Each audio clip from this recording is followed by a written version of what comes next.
Akkam jirtu hordoftoota Mormor Media kabajamu torbee dabree seenaa gootummaa Oromootni shikkoo mandoo waraana babal'ifannaa Minilik lammaffaa ofirraa qolachuu keessatti raawwatan isin biraan ga'uun keenya ni yaadatama. Hardhas seenaa cunqurfamaa tokko wala boomsine qabannee dhihaannee jirra. Warri Mormor Mediaaf haaraa taatan subscribe gootan malee biraan dabrinaa.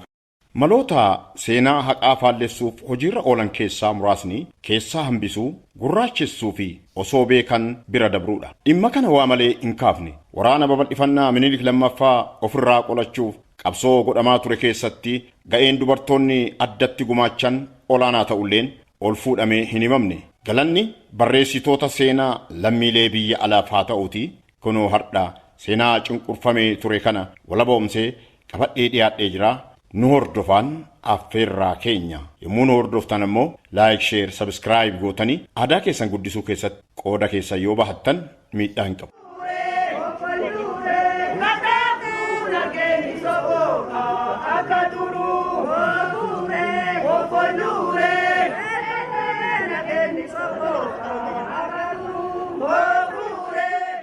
Gaheen dubartoonni Baalee Farsii waraana babal'ifannaa Minilik lammaffaa keessatti qaban guddaa fi kallattii hedduu kan qabu yoo ta'u, kunis gama aadaa fi siyaasaa qabsoo kanaaf gumaacha qaba. Hirmaannaa isaanii keessatti wantootni ijoo ta'an tokko tokkos kunooti. Tokkoffaa, gahee deeggarsaa.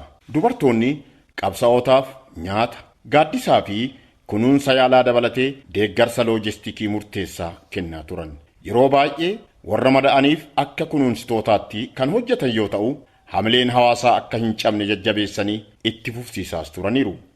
Eegumsa aadaa. Miseensonni gumii dubartoota Baalee Farsii aadaa, duudhaa fi seenaa Oromoo afaaniin dhalootaa dhalootatti darbuu eeganii kunuunsuu fi dabarsuu keessattis gahee olaanaa taphataniiru. Sochii fi abukaatummaa. Dubartoonni deeggarsa diddaa sochoosuu, walga'ii hawaasaa qindeessuun, mirgaa fi nageenya maatiif hawaasa isaaniitiif leellisuun hirmaachaas turaniiru.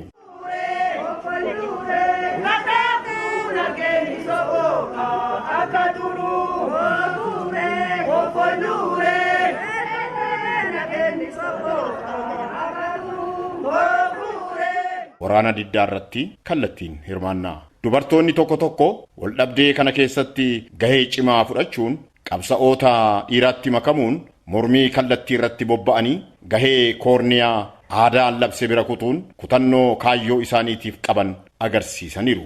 Gahee hooggansummaa hawaasaa.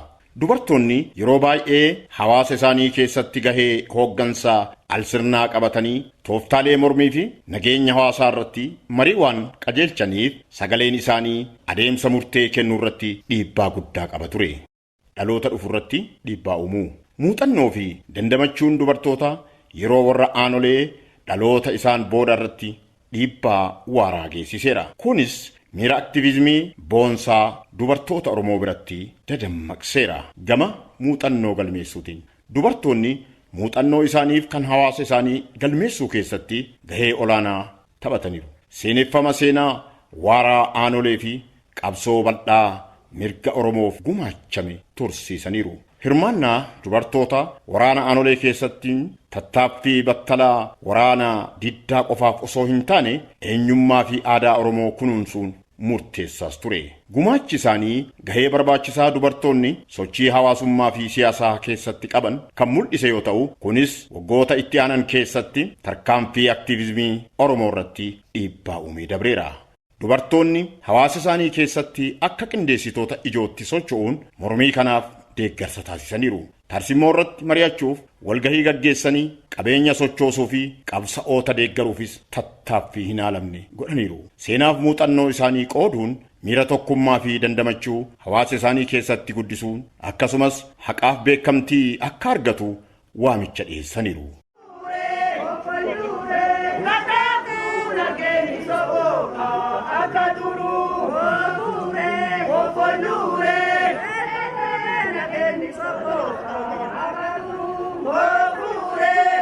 Qooda akka kennitoota tajaajila fayyaatti. Dubartoonni yeroo baay'ee akka fayyisaa fi kunuunsitootaatti gahee fudhatanii qabsaa'oota madaa'anii fi miseensota hawaasaaf gargaarsa yaalaas kennaa turan. Beekumsi isaan qoricha aadaa irratti qaban yeroo wal dhabdee sanatti bu'aa guddaa kan buuse ture. Qooda basaasummaa dubartoonni tokko tokko kallattiin lola irratti hirmaatanii diina malaan basaasuun odeeffannoo murteessaa waraana gamtaa isaaniitiif dabarsaas turan. Hoggansa deeggarsa buqqaatotaa dubartoonni namoota waraanaan buqqaaniif gaaddisaaf deeggarsa kennuun tattaaffiis godhaniiru. Mirgaafa bukaatummaa hoggantoonni dubartootaa yeroo baay'ee mirga dubartootaa diddaa fi sochii bal'aa mirga Oromoo keessatti akka beekamtii argatan leellisan. Hirmaannaa dubartootaa fi gumaacha qabsoo kanaaf godhanis cimsanii dubbataniiru. Waliigalatti gaheen dubartoonni yeroo waraana aanolee akka gaggeessitootaatti agarsiisan tattaaffii battalaa qofa osoo hin taane waggoota itti aanan keessatti haala aadaaf siyaasaan hawaasa Oromoo bocamuu qabu keessattis shoora olaanaa kan qabu ture. Hoggansi isaanii sochii Oromoo keessatti aktiivizimii itti fufiinsa qabuu fi mirga dubartootaa guddisuuf bu'uura kaa'ee dabree jira. Xumurre horaa bulaa marre yoo seenaan kun isinitti tole laayik sheer koppii link sabskraayib gochuudhaan seenaaf aadaan Oromoo biraa akka isin bira ga'u godha.